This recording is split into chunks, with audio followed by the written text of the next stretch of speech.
महाराष्ट्र विधानसभा चुनाव प्रचार के दौरान उत्तर प्रदेश के मुख्यमंत्री योगी आदित्यनाथ ने हिंदू वोटर्स को एकजुट करने के लिए बटेंगे तो कटेंगे का नारा दिया। पीएम मोदी ने सीएम योगी के नारे को बढ़ाया और कहा कि एकजुट रहेंगे तो सेफ रहेंगे, लेकिन महायुति के नेता और पूर्व मुख्यमंत्री अशोक चौहान, अजीत पवार और पंकजा मुंडे ने इस नारे से दूरी बना ली और साफ कहा कि वे इस नारे के खिलाफ हैं। महाराष्ट्र इस पर विश्वास नहीं करता है। खबरों में आगे बढ़ने से पहले आप सभी से गुजारिश है कि अगर आप हमारे चैनल पर नए हैं तो इसे अभी सब्सक्राइब कर लीजिए और बेल आइकन में जाकर ऑल को सेलेक्ट करिए, जिससे संपूर्ण पब्लिक न्यूज की हर पहली खबर आप तक सबसे पहले पहुंचे। महायुति के नेताओं के बयान के बाद अब उप मुख्यमंत्री और भाजपा नेता देवेंद्र फडणवीस को सफाई देनी पड़ी है। उन्होंने कहा है कि नेताओं ने इस नारे का अर्थ नहीं समझा है कि यह महाविकास आघाड़ी के प्रचार का जवाब था। इसका संदेश एकजुट करना था। पार्टी किसी भी धर्म के साथ भेदभाव नहीं करती है और न ही मुस्लिम के खिलाफ है।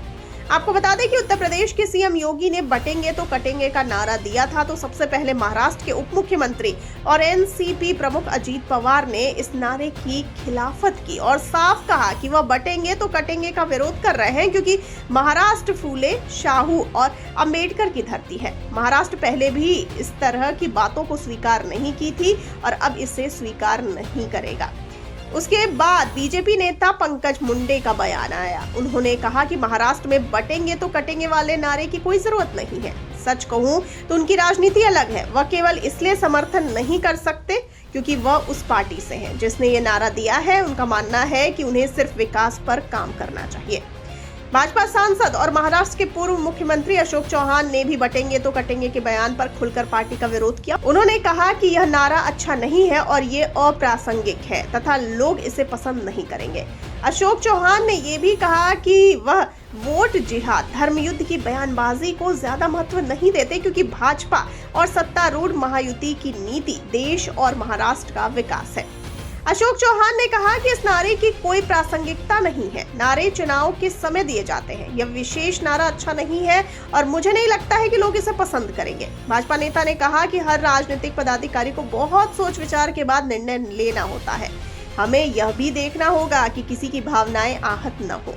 आपको बता दें कि महाराष्ट्र के उप मुख्यमंत्री और भाजपा नेता देवेंद्र फडणवीस ने पिछले सप्ताह कहा था कि वोट जिहाद का मुकाबला वोट के धर्मयुद्ध से किया जाना चाहिए। वहीं दूसरी ओर बटेंगे तो कटेंगे के बयान पर महाराष्ट्र के उप मुख्यमंत्री और वरिष्ठ भाजपा नेता देवेंद्र फडणवीस ने सफाई दी और कहा कि उनकी पार्टी का बटेंगे तो कटेंगे का नारा MVA के अभियान का जवाब है। उन्होंने दावा किया कि उनके सहयोगी अशोक चौहान, पंकजा मुंडे और अजीत पवार भी इस नारे का संदेश नहीं समझ पाए हैं।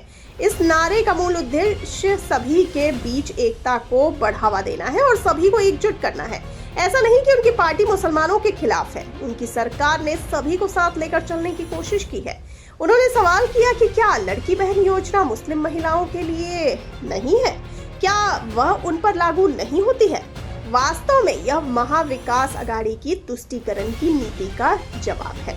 राजनीतिक हलकों में कहा जा रहा है कि सहयोगी पार्टी के नेताओं के विरोध के बाद बीजेपी अब चुनाव से ठीक पहले मुश्किल में है और पार्टी नेता को इस पर सफाई देनी पड़ रही है। एनसीपी नेता अजीत पवार को आशंका है कि इस बयान से उनके मुस्लिम वोटर्स टूट सकते हैं। इस कारण वह इस बयान से दूरी बनाए हुए हैं।